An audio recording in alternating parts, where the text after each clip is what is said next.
ibadah online kita hari ini, firman Tuhan yang saya bawakan, saya sampaikan dengan tema hidup berkemenangan. Ya, baiklah Bapak Ibu kasih Tuhan, gambaran orang percaya hidup berkemenangan. Di dalam pendahuluan ini saya bacakan dalam kitab 2 Timotius pasal 2 ayat 3-6.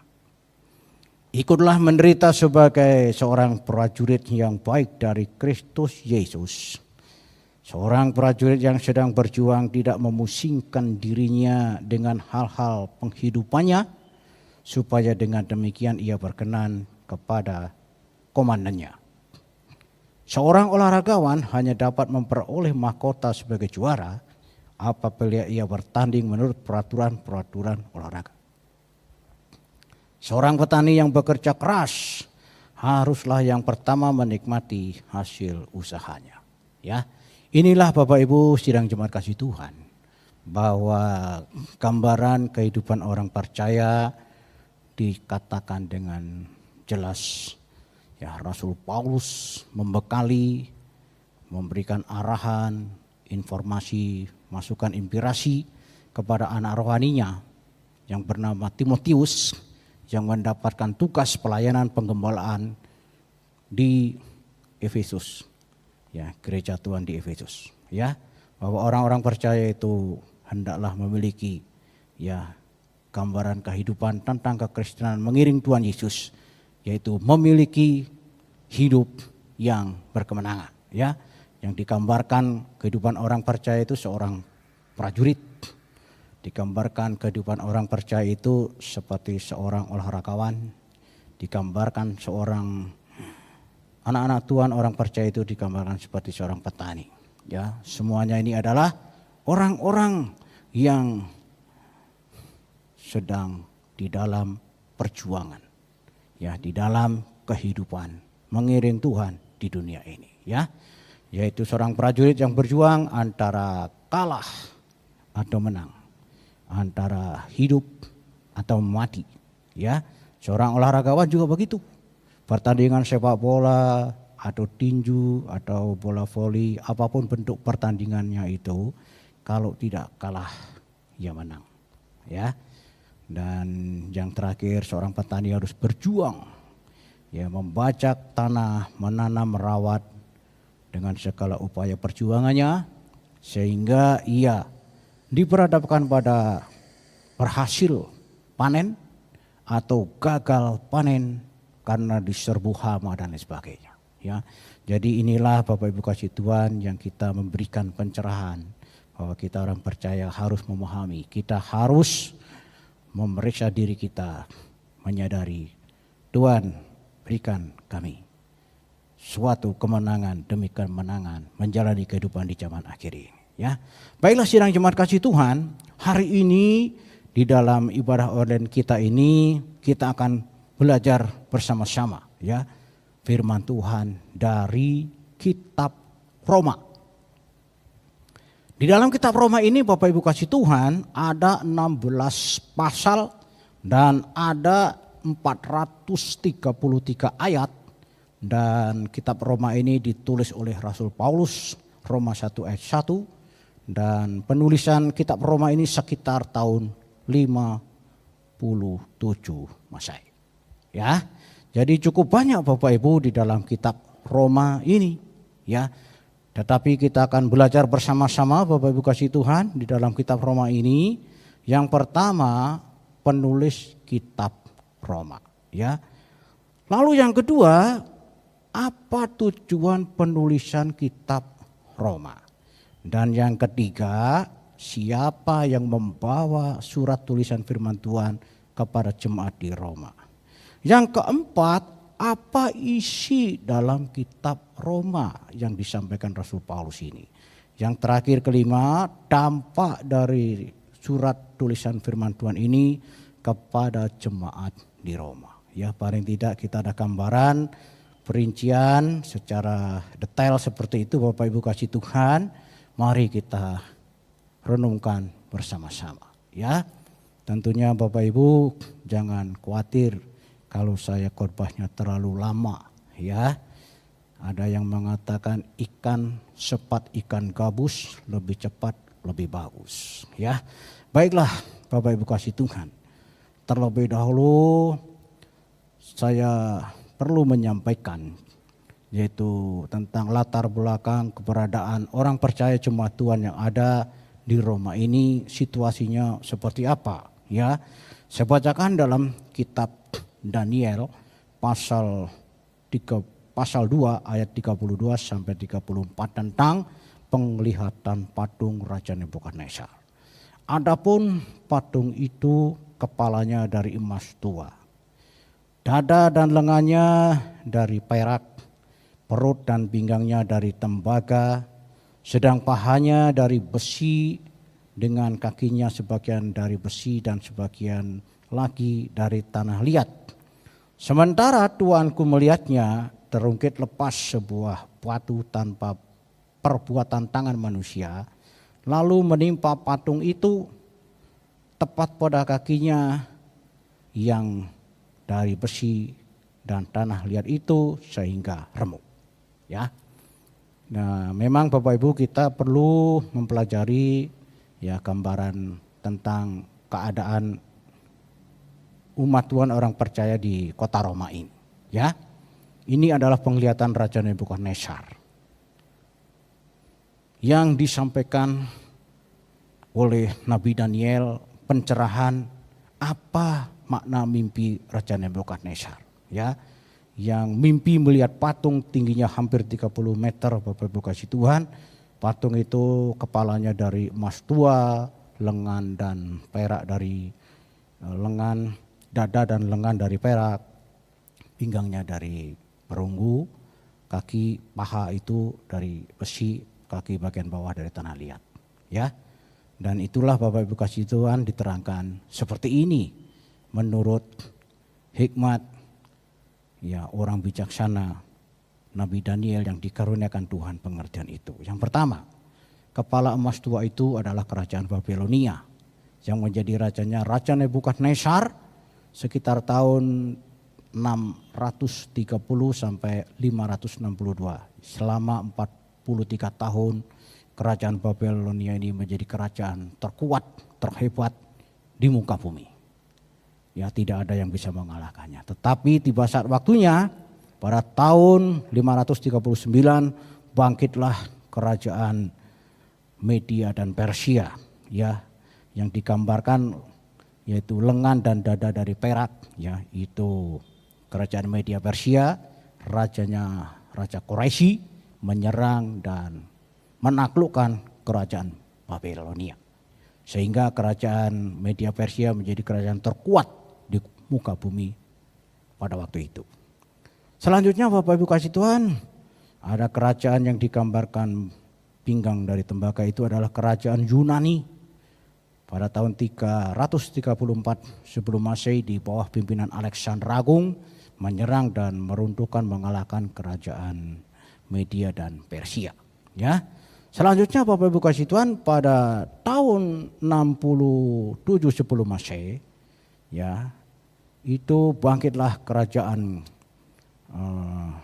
Romawi yang dipimpin oleh Kaisar Agustus menyerang dan mengalahkan kerajaan Yunani ya, sehingga kerajaan Romawi menjadi kerajaan terkuat, terhebat, menguasai seluruh bumi. Tidak ada yang bisa mengalahkannya dan itu berlangsung cukup lama. Dari tahun 67 sebelum Masehi sampai tahun 476 Masehi ya, kerajaan yang digambarkan paha dari besi ini. Sesudah itu Bapak Ibu kasih Tuhan, kerajaan Romawi ini runtuh ya, diserang oleh bangsa Jerman yang dipimpin oleh Odoacer ya, sehingga akhirnya kerajaan Romawi ini runtuh Bapak Ibu kasih Tuhan ya.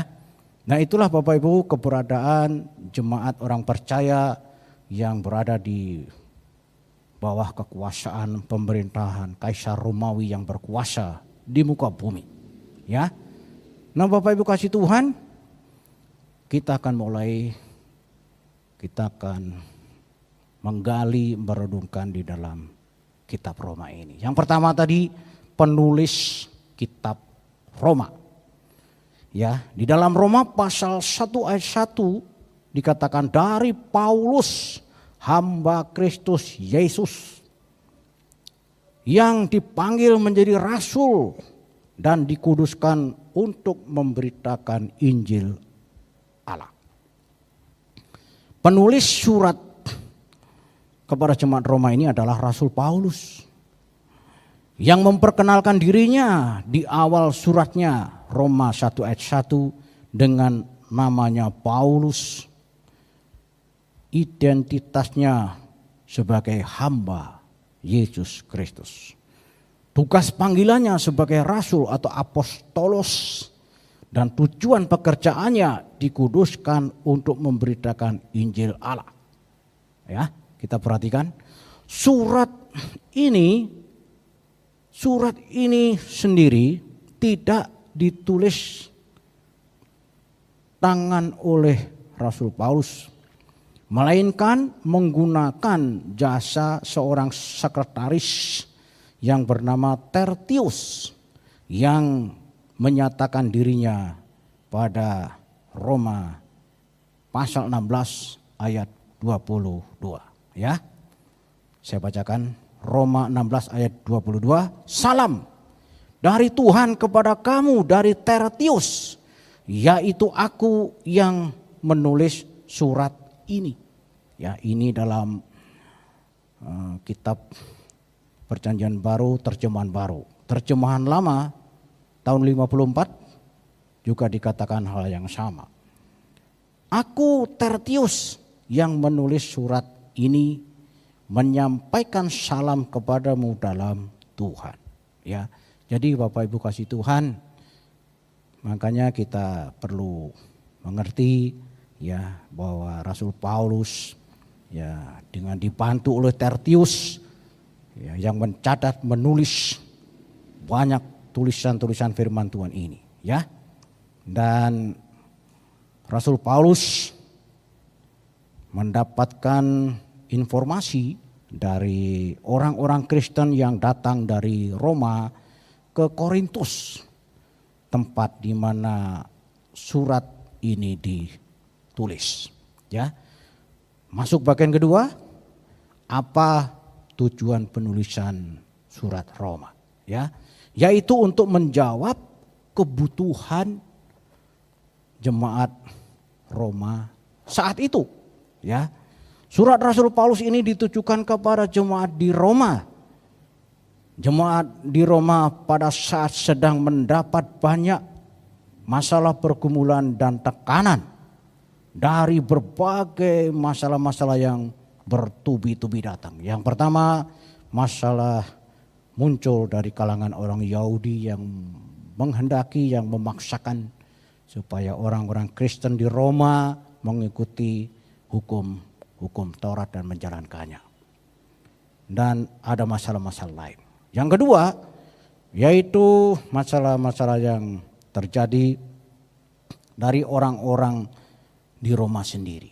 Karena orang-orang Kristen di Roma ini dibenci, ditolak, tidak disukai karena tidak menghormati kaisar dan lain sebagainya. Yang ketiga, selain itu dalam tubuh jemaat Tuhan di Roma ada sedang terjadi konflik intern di dalam jemaat itu.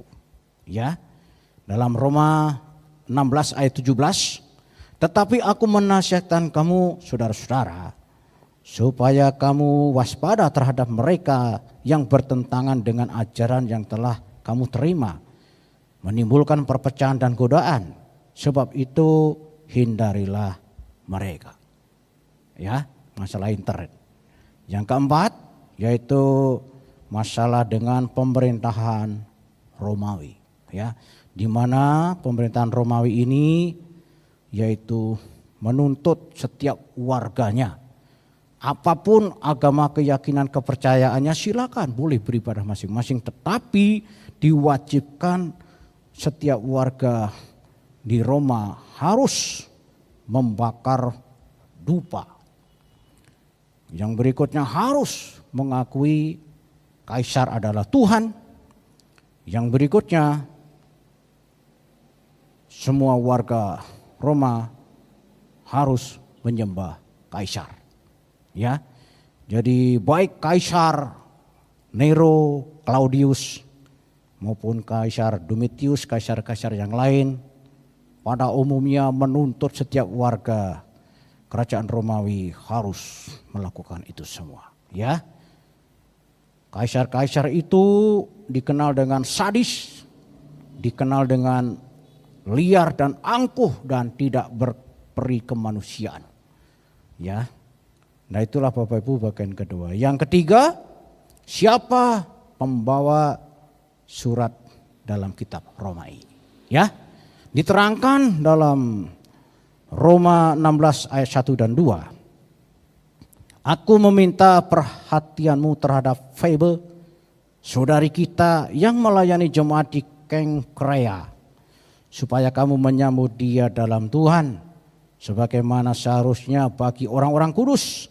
Berikanlah kepadanya bantuan bila diperlukannya, sebab ia sendiri telah memberi bantuan kepada banyak orang, juga kepadaku. Ya.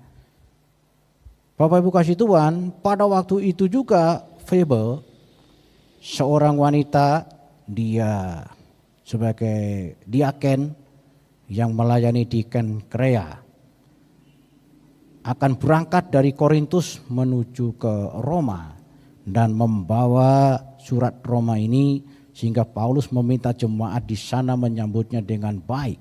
Ya, Kengkrea ini di mana Febe melayani gereja Tuhan, yaitu terletak di wilayah timur Korintus.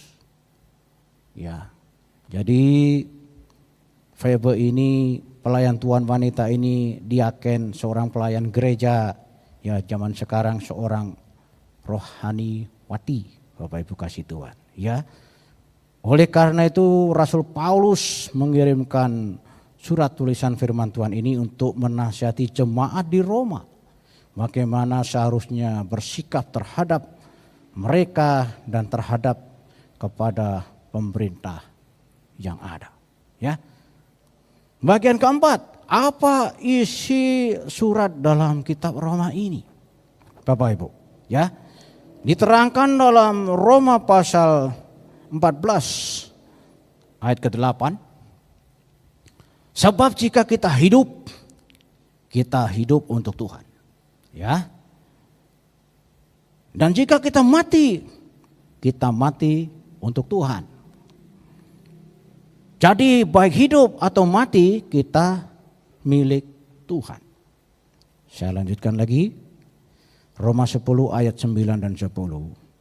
Sebab jika kamu mengaku dengan mulutmu bahwa Yesus adalah Tuhan dan percaya dalam hatimu bahwa Allah telah membangkitkan dia dari antara orang mati, maka kamu akan diselamatkan.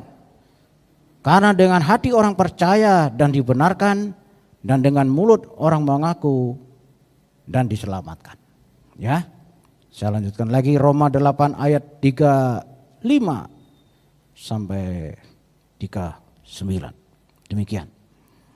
Siapa yang akan memisahkan kita dari kasih Kristus? Penindasan atau kesesakan atau penganiayaan atau kelaparan atau ketelanjangan atau bahaya atau pedang?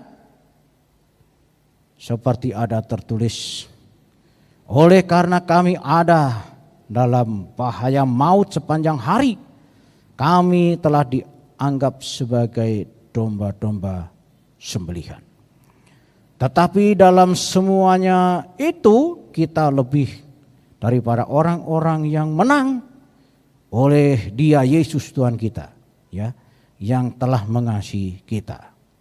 Sebab aku yakin baik maut maupun hidup, baik malaikat-malaikat maupun pemerintah-pemerintah, baik yang ada sekarang maupun yang akan datang, atau kuasa-kuasa, baik yang di atas maupun yang di bawah, ataupun suatu makhluk lain, tidak akan dapat memisahkan kita dari kasih Allah yang ada dalam Kristus Yesus Tuhan kita.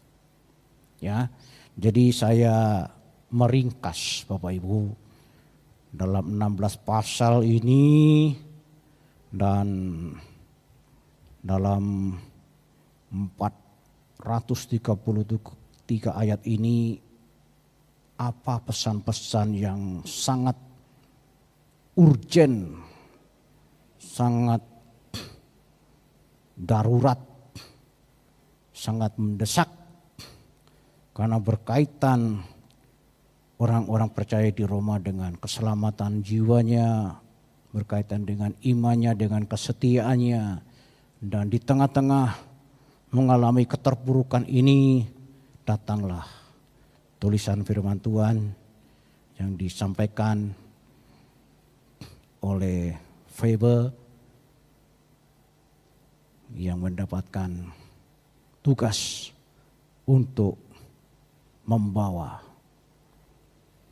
tulisan firman Tuhan ini dalam kitab Roma dan dibacakan di dalam ibadah di gereja, di perkumpulan orang-orang percaya di Roma saat itu. Ya. Jadi Bapak Ibu kasih Tuhan, begitu kompleks, begitu rumit dan sulit dan menghadapi situasi yang sangat genting jemaat di Roma saat itu. Ya, yang sudah saya bacakan tadi. Dan jemaat saat itu menghadapi masalah yang sangat sukar dan sangat berat, paling berat, yaitu menghadapi masalah dengan berkaitan dengan pemerintahan Romawi. Di mana pemerintahan Romawi ini rata-rata kaisarnya itu menuntut warganya untuk menghormati, membakar dupa, dan mengaku dengan mulut kaisar adalah Tuhan. Ini adalah suatu tantangan pergumulan kehidupan orang percaya saat itu. Ya. Karena mereka mengerti, diajarkan bahwa sebagai orang percaya dia mengaku dengan mulut adalah Yesus Tuhan. Ya, Rasul Paulus memberikan tadi dalam Roma pasal 10 ayat 9 dan 10, sebab jika kamu mengaku dengan mulutmu bahwa Yesus adalah Tuhan dan percaya dalam hatimu bahwa Allah telah membangkitkan dia dari antara orang mati, maka kamu akan diselamatkan. Karena dengan hati orang percaya dibenarkan dan dengan mulut orang mengaku dan diselamatkan. Ya. Jadi di tengah-tengah kebingungan orang percaya mengaku kaisar adalah Tuhan, itu bertentangan dengan firman Tuhan. Kalau menyembah kaisar itu bertentangan dengan firman Tuhan. Ya, yang benar mengaku Yesus adalah Tuhan. Yang benar yang harus disembah hanyalah Yesus adalah Tuhan. Manusia itu tidak layak untuk disembah. Manusia itu hanyalah debu tanah yang tidak patut, tidak layak dihormati, disembah seperti itu. Ya.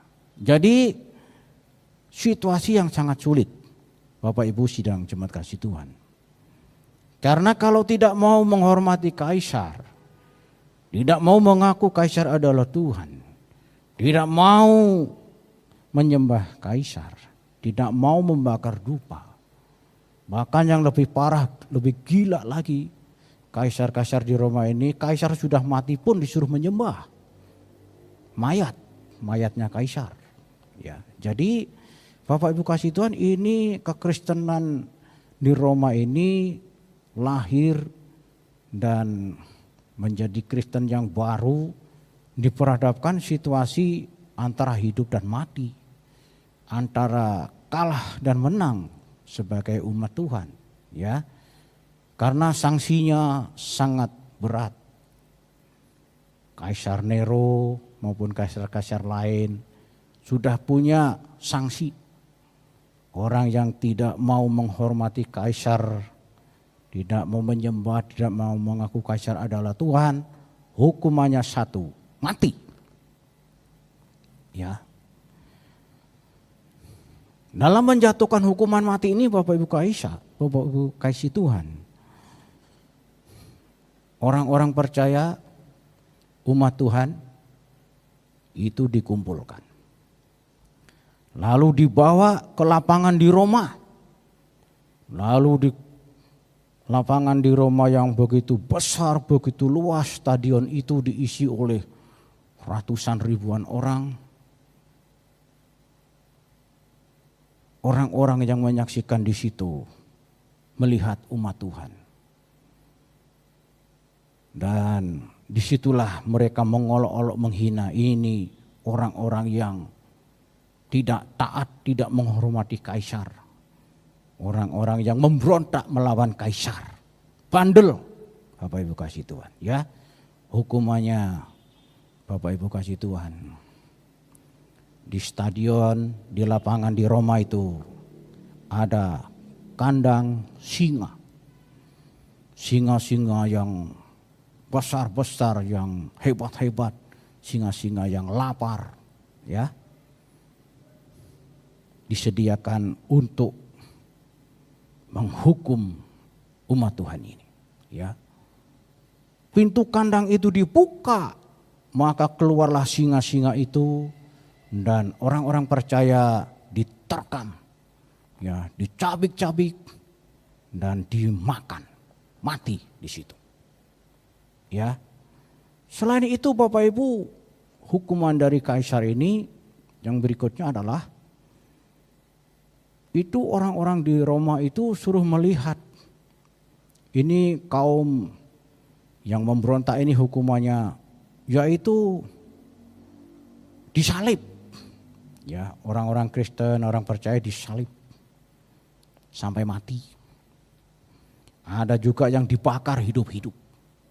Ya.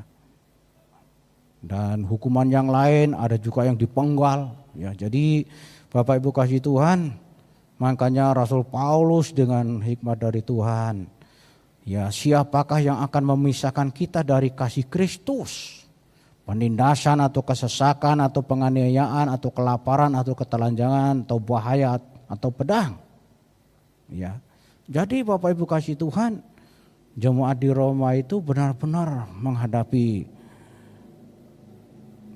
pergumulan, ya, menjadi orang Kristen antara hidup dan mati. Ya. Dan Bapak Ibu kasih Tuhan, mereka itu adalah orang-orang yang rela menderita, rela mati dihukum oleh kaisar karena ia hanya mau punya iman yang berkemenangan. Ya, sekali percaya Tuhan Yesus, tetap Tuhan Yesus. Sekali setia mengiring Tuhan Yesus, dia akan setia sampai mati. Ya, tidak ada yang bisa mengalahkannya imannya itu. Ya. Jadi Bapak Ibu yang dikasihi Tuhan, kita telah menyaksikan bahwa jemaat di Roma ini menjadi jemaat-jemaat yang mati syahid, mati menjadi saksi Tuhan, mati membela kebenaran, dan itulah yang sedang terjadi, yang sedang dialami di dalam sidang jemaat gereja Tuhan yang ada di Roma ini. Ya. Jadi tidak semudah apa yang kita pikirkan. Tidak semudah apa yang kita bayangkan Bapak Ibu kasih Tuhan dalam kitab Roma ini. Ya, luar biasa pergumulan umat Tuhan. Ya, mereka mengalami hidup yang berkemenangan. Ya.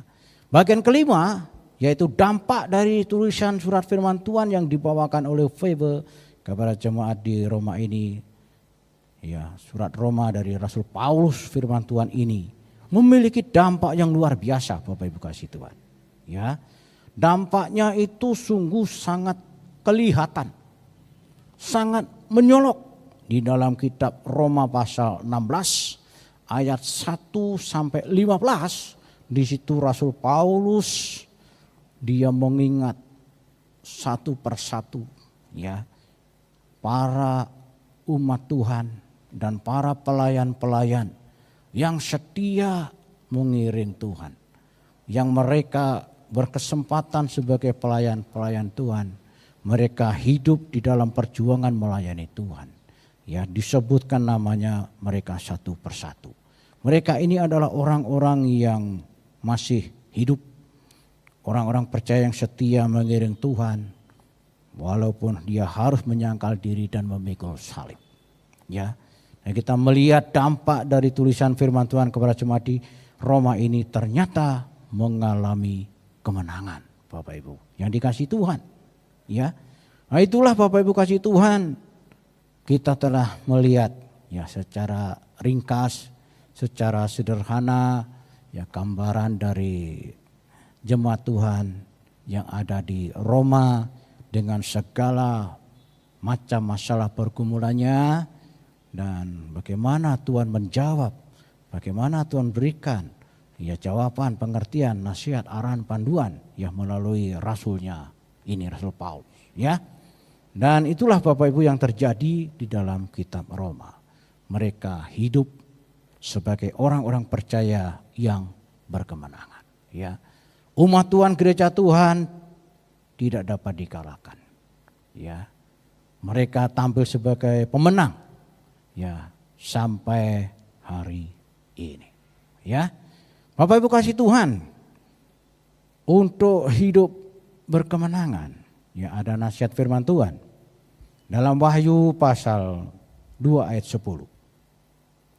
Jangan takut terhadap apa yang harus engkau derita. Sesungguhnya iblis akan melemparkan beberapa orang di antaramu ke dalam penjara supaya kamu dicobai dan kamu akan beroleh kesusahan selama 10 hari.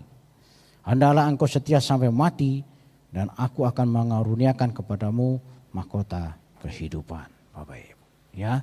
Untuk menjadi orang-orang percaya yang hidup berkemenangan adalah yaitu setia sampai akhir. Setia memelihara imannya sampai akhir, Bapak Ibu. Ya, itulah suatu kemenangan yang dialami oleh orang-orang percaya. Ya. Bahkan sesudah itu janji Tuhan jelas, Tuhan akan mengaruniakan mahkota kehidupan. Ya. Nah, selanjutnya Bapak Ibu kasih Tuhan, nasihat firman Tuhan untuk hidup berkemenangan. Yang berikutnya yang kedua, Matius pasal 24 ayat 13 sampai 14. Tetapi orang-orang yang bertahan sampai kesudahannya akan selamat, dan Injil Kerajaan Allah akan diberitakan di seluruh dunia menjadi kesaksian bagi semua bangsa. Sesudah itu barulah tiba kesudahannya. Ya. Untuk menjadi orang-orang percaya hidup berkemenangan yaitu adalah bertahan sampai akhir, Bapak Ibu. Ya. Kata bertahan Bapak Ibu memang mempunyai arti yang sangat jelas kita memahami. Ya, misalnya contoh, Bapak Ibu pernah melihat seorang yang melakukan pertandingan tinju. Ya. Di situ kalau kita melihat pertandingan tinju itu, orang yang bertahan itu dipukulin terus, Bapak Ibu. Ya. Dipukul bagian kepala, bagian perut, bagian pelipis, ya. Banyak hal yang dilakukan, dia hanya bertahan. Ya, dan pada akhirnya dia mampu, waktunya sudah selesai, dia tetap bertahan dan menang, Bapak Ibu. Ya. Dan Bapak Ibu kasih Tuhan, memang tidak mudah menjadi orang-orang percaya yang berkemenangan, setia sampai akhir mengiring Tuhan Yesus dengan memelihara imannya, tetap setia kepadanya. Ya, dia harus yang kedua bertahan, Bapak Ibu. Apapun yang terjadi, apapun resikonya, hidup dalam dunia yang begitu kompleks, begitu rumit masalah-masalah yang sedang dialami di dunia ini. Ya. Kalau yang sekarang ini ya masalah yang dialami manusia yaitu banyak hal. Ya, masalah kesehatan. Ya, sekarang ini ada wabah virus corona yang menjangkiti seluruh dunia. Ya, sehingga sampai sekarang ya kita belum bisa beribadah di rumah Tuhan. Ya, kalaupun nanti diadakan ibadah di rumah Tuhan, kita pun harus menjalani ibadah new normal, tidak seperti biasanya, ya akan mengikuti ya protokol kesehatan dari gugus COVID-19, dari dinas kesehatan yang harus kita lakukan. Ya kita harus memiliki jarak 1 meter satu dengan yang lain, kita harus menggunakan masker, ya mencuci tangan dengan sanitizer, di scan suhu pakai termoscan, ya, dan membuat kita merasakan ini suatu yang tidak nyaman, ya. Tetapi itu bukanlah menjadi alasan, itu bukanlah menjadi gangguan di dalam kita mengiring Tuhan, ya. Kita harus melakukan bagian-bagian itu karena wabah virus corona yang begitu mudah dan sangat cepat menular, ya, tidak mengenal siapa itu manusia, ya. Entah muda, entah tua, entah orang sehat atau orang sakit, ya, bahkan jemaat ada yang kena, hamba Tuhan juga ada yang kena, ya. Jadi kita harus melakukan itu karena menjaga preventif, ya, untuk demi kebaikan. Apa? Supaya kita tetap mengiring Tuhan dengan setia, ya. Masalah-masalah kehidupan di dunia banyak Bapak Ibu, masalah ekonomi, masalah mara bahaya, ya, di mana kapan saja kepada siapa saja sangat mungkin terjadi, ya. Jadi Bapak Ibu kasih Tuhan, kita itu tidak tahu, jangankan minggu depan, kita itu tidak tahu apa yang terjadi hari ini, ya. Kita ini tidak tahu apa yang terjadi beberapa jam kemudian Bapak Ibu. Malapetaka itu bisa terjadi kepada siapa, dimanapun dan kapan saja. Banyak masalah-masalah pergumulan di dunia ini Bapak Ibu, ya. Untuk itu kita hari ini mendapatkan pencerahan firman Tuhan, inspirasi dan pelita penerangan firman Tuhan. Ya, belajar dari jemaat di Roma yang tampil sebagai jemaat orang percaya yang berkemenangan, ya, yang memberikan teladan bagi umat Tuhan sepanjang zaman Bapak Ibu, ya. Untuk itu baiklah Bapak Ibu, kita persiapkan diri kita di dalam mengiring Tuhan di zaman akhir ini supaya kita didapati oleh Tuhan Yesus menjadi umat yang setia sampai akhir, menjadi umat yang memelihara imannya tetap kuat teguh, sabar tabah dan kuat dan cakap menanggung segala perkara bersama Tuhan. Ya, menjalani kehidupan di zaman akhir ini kita menyaksikan banyak peristiwa-peristiwa di dunia yang mengejutkan.